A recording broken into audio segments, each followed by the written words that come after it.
қазан күні Махамбет Өтемісов атындағы Батыс Қазақстан мемлекеттік университетінде ұстаздар күніне арналған мерекелік шара өтті.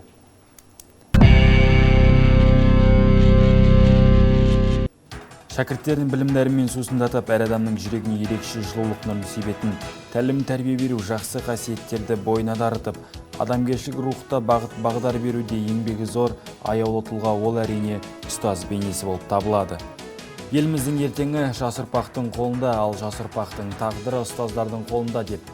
Елбасымыз Нұрсұлтан Әбішұлы Назарбаев ұстаздардың ұлт келешегіне жауаптылығын орында айтты.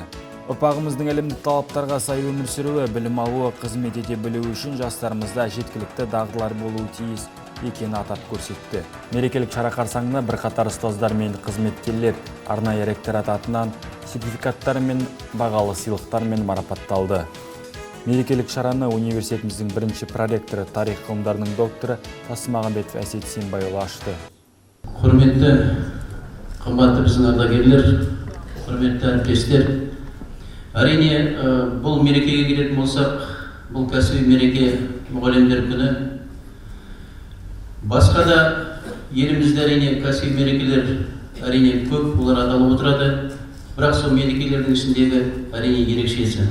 Бүгінгі таңда біздің университет қала және облыс мектептерімен де тығыз байланыста тәжірибелік бағдарламалар, заманауи жаңаша педагогикалық технологияларды меңгерген ұстаздың студенттерге деген тұлғалық дамуды қалыптастыруда негізделген.